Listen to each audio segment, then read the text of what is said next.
अस्सलाम वालेकुम। मैं Shoaib Jagirdar an accused falsely made in Mecca Masjid blast.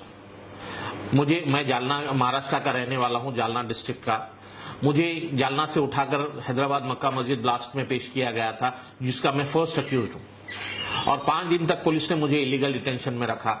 जिस असना में मेरे इलीगल डिटेंशन के दौरान जो है मेरे वालिद और मेरी मिसेस सलाउद्दीन अवैसी से पुराने ताल्लुकात मेरे वालिद के रहे हैं, तो उनसे मिलने आए तो सलाउद्दीन अवैसी ने अपने बच्चों से मिला, अकबर से, असद से, और उसके बाद जो है उन्होंने तसल्ली दी कि कुछ नहीं होगा, आप इत्मीनान रखिए, हमारी बात हुई है पुलिस से।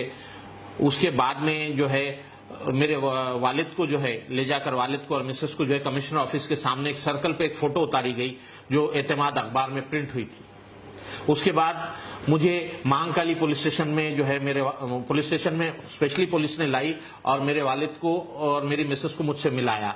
और मिलाने के बाद मेरे वालिद बोले कि बेटा अब जो है कोई बात नहीं है, आपका केस खत्म हो जाएगा, आपको इंक्वायरी करके ये लोग छोड़ देंगे, और ये ऐसे वाकयात हुए। तो बोला ये तो मुझे ऐसे मैटर में डालने की तैयारी में है। नहीं, हमारी बात हो गई है, सलाउद्दीन साहब ने ऐसा कहा है, और अकबरुद्दीन ने बोला है कि आप फिक्र मत कीजिए, हम उनको घर पहुंचा देंगे। उसके बाद जो है मुझे 2 दिन बाद मुझे अरेस्ट बताया गया। अरेस्ट बताने के बाद मजिस्ट्रेट के घर पे पेश किए। मजिस्ट्रेट के घर पे देर रात गए पुलिस ने पेश की। तो मैंने उस वक्त मजिस्ट्रेट को बताया कि मुझे इलीगल टॉर्चर किस तरह से किया गया, 5 दिन इलीगल डिटेंशन में रखा गया और टॉर्चर्स की इंजरीज वगैरह बताया। तो मजिस्ट्रेट ने ये बोली कि मेरे पास फिल वक्त अभी कोई डॉक्यूमेंट्स नहीं, पेपर्स घर पे नहीं है, आप कल इनको अदालत में पेश करें। तो अदालत में पेश करने से पहले मुझे रात गुजारनी थी, तो उन्होंने मुझे फिर पुलिस स्टेशन ले गया।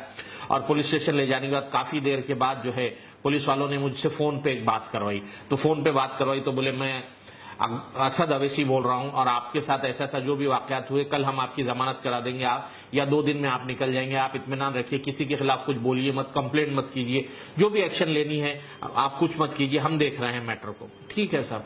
वहां से मुझे जेल भेज दिया गया, चंचलगुड़ा जेल। दूसरे दिन मजिस्ट्रेट के पास पेश किए। तो मजिस्ट्रेट के पास पेश करते वक्त जो है तो अब इन्होंने मुझसे हमदर्दी की बात कही। तो चलो ठीक है भाई, पुलिस भी हमारे साथ तो हो रही है, हम नर्म हो गए। तो जो हमने मजिस्ट्रेट को नहीं बताया ये चीजें हैं, फिर भी लिखा है कि इलीगल डिटेंशन में रखे, मेरे साथ ये वाकयात हुए, जो भी हुआ मुझे टॉर्चर के उसके बारे में मैं नहीं बता सका, इनकी हमदर्दी की खातिर। मुझे चंचलगुड़ा जेल में जिस वक्त भेज दिया गया, तो चंचलगुड़ा जेल में जनरल बैरक में मुझे रखने के बाद मैं बाथरूम गया तो लोगों का नजरिया जेल में जाने के बाद सब मुझे गौर से देखते थे और मुझसे कोई बात नहीं करता था। वहां जेल में मुझ पर हमला किया गया और यह है कि लोग ये बोलते थे कि मैंने मक्का मस्जिद ब्लास्ट किया। इतनी बुरी तरह से इन्होंने मीडिया में और उसमें ये पुलिस ने ही हमारे सारे रोल प्ले की थी। वहां से मुझे निकालकर जो है एक दूसरी बैरक में रखा गया जहां मैं अकेला था। वहां अलग रखने के बाद वहां पर भी मुझ पे हमला हुआ और इसमें यह चाल था, पुलिस मुझे ज्यादा से ज्यादा दिन जेल में रखना चाहती थी। फर्स्ट मैटर में जब मेरी बेल हो गई तो बेल होने के दूसरे दिन जब श्योरिटी फर्निश की गई, उस दिन मुझ पर जो है तो एक दूसरा मैटर डाला गया। और दूसरा मैटर डालने के बाद यानी मैं जेल से बाहर निकलना शाम में 7-8 बजे, तो उससे पहले 4 बजे पुलिस आती है, ले जाती है मुझे, नया मैटर डाल के फिर दूसरे मैटर में लाके रख दिए। फिर उसमें मैं 3-4 महीने जेल में रहा। उसमें मेरी जमानत हुई। जिस वक्त मेरी दूसरी जमानत हुई तो जमानत के बाद मैं जब बाहर निकला तो मेरी ये कंडीशन थी कि बाहर जाने के बाद लोग इतने परेशान और इतने खाइफ थे मुझसे कि मैं अगर किसी जगह चाय पीने होटल में जाऊं तो कोई होटल वाला चाय नहीं देता था। खाना खाने गया तो लोग होटल से बाहर भिजा देते थे। और इस परेशानी को मैं क्या डील करूं, क्या बोलूं लोगों को। वहां से निकलने के बाद ये था कि बस में मेरी रोज पुलिस स्टेशन में हाजिरी थी। मैं वहां से एक मरतबा बस में बैठ के जा रहा हूं तो चंद लोगों ने देखे, कंडक्टर ने गाड़ी रोका और मुझे गवर्नमेंट की बस में से उतार दिया कि भाई ये बॉम्ब ब्लास्ट का एक्यूज है, लोग डर रहे हैं बोल के। तो एक इंसान करे तो क्या करे। उस असना में मेरे को जो है अपने अजीज हमदर्द लोगों ने जैसे भी था जो मेरा साथ दिए, और वो साथ की वजह से आज मैं आप लोगों के दरमियान और वो हूं। वरना इंसान जिसके साथ ये ऐसे हालात हुए, जेल में तो चलो खाना मिलता, बाहर कौन पूछता। इस असना में हम कई मरतबा इनसे मिलने की कोशिश किए तो कोई बात करने को तैयार नहीं थे, देखने को तैयार नहीं थे। अकबर अवैसी, असद अवैसी के पास हम वहां जाकर मिलने की कोशिश की कि पुलिस इस तरह से हमारी हाजिरी रखी, इलीगल हमको टॉर्चर कर रही है, परेशान कर रही है, कोई वो नहीं है। मेरे साथ एक और शख्स था अब्दुल रज़ाक, जो बाद में जेल से निकला। उसके जेल से निकलने के बाद वो भी मेरी तरह हाजिरी देना उसके लिए लाजमी था। कई मरतबा मैं तो बजन हो गया था, बोला भाई ये कोई सुनने वाले नहीं है, मगर वो जा जाकर बोलता रहा। आखिरकार उसको उसके रूम में लटका कर फांसी दी गई। वो खुद मर गया अब्दुल रज़ाक मसूद। क्या उसके लिए कभी इन्होंने एहतजाज किया? क्या कभी उसके लिए कुछ किया या पुलिस के खिलाफ कोई एक्शन ली?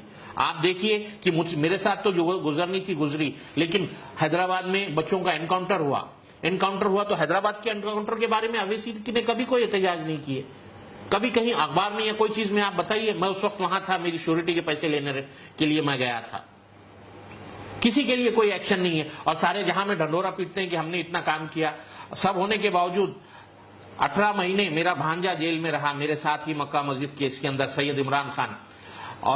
जालना में MIM पार्टी कायम हो रही थी, अभी परसों इलेक्शन में जो वहां बल्दिया के इलेक्शन थे, नगर परिषद जिसे कहते हैं, उस इलेक्शन में वहां के जो है औरंगाबाद के MLA और आपके जो चुनकर आए हैं, और एक MLA जो हार गए वहां से, उनका नाम है डॉक्टर गफ्फार खादरी, और दूसरे हैं इम्तियाज जलील जो इलेक्ट हो चुके।